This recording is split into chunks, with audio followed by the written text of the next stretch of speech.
ఆసాంలో కానీ, పాండిచ్చేరిలో కానీ, బంగాల్లో కానీ 3 స్టేట్లో చాలా అంటే చాలా మంచిగా రిజల్ట్ వచ్చింది. అక్కడ భారతీయ జనతా పార్టీ గెలిచింది. కానీ అక్కడ కార్యకర్తలు మంచి సంబరాలు చేసుకుంటున్నారు, వాళ్ళకి అధికారం ఉన్నది. కానీ మన తెలంగాణలో కూడా సంబరాలు చేసుకుంటున్నారు, అర్థమైతే లేదు. ఇంకా ఎన్ని సంవత్సరాలు వేరేళ్ళు పెళ్లి చేసుకుంటే మనం ఇక్కడ డ్యాన్స్ చేయాలి? అర్థమైందా? అంటే ఇంకా ఎన్ని సంవత్సరాలు? బంగాల్ అట్లాంటి స్టేట్లో భారతీయ జనతా పార్టీ గవర్నమెంట్ వచ్చిందంటే అది చాలా పెద్ద మాట.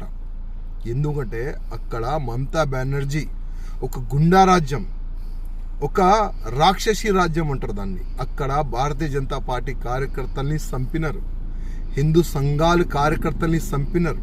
కానీ వాళ్ళు భయపడలే. ఎట్టి పరిస్థితిలో బంగాల్లో భారతీయ జనతా పార్టీ గవర్నమెంట్ రావాలే, కాషాయం గవర్నమెంట్ రావాలని ఒక సంకల్పం పెట్టుకొని ప్రాణ త్యాగం పెట్టి వాళ్ళు పనిచేస్తున్నారు. అందుకోసం ఇవాళ బంగాల్లో భారతీయ జనతా పార్టీ గవర్నమెంట్ వచ్చింది. కానీ మన తెలంగాణలో కూడా ఇప్పుడు ఉన్న ప్రెసిడెంట్కి మంచి ఫ్రీడమ్ ఇస్తే, రామచంద్రరావు గారికి మంచి ఫ్రీడమ్ ఇస్తే 100% తెలంగాణలో కూడా గవర్నమెంట్ వస్తుంది. కానీ కొంతమంది ఈగోయిజం వల్ల తెలంగాణ నష్టపోతుంది.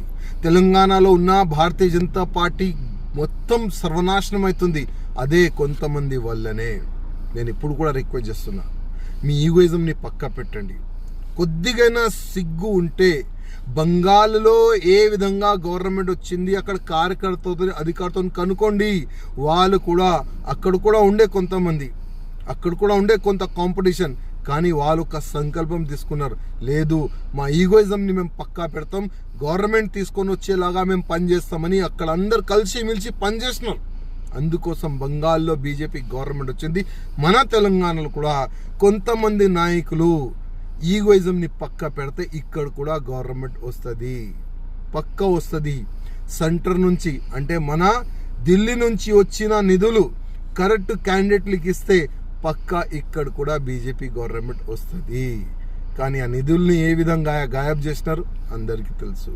ఎంతోమంది బీజేపీ పైన నమ్మకం పెట్టుకొని చాలా వరకు వేరే పార్టీ నాయకులు బీజేపీలో చేరినారు, వాళ్ళకి మర్యాద ఇవ్వండి.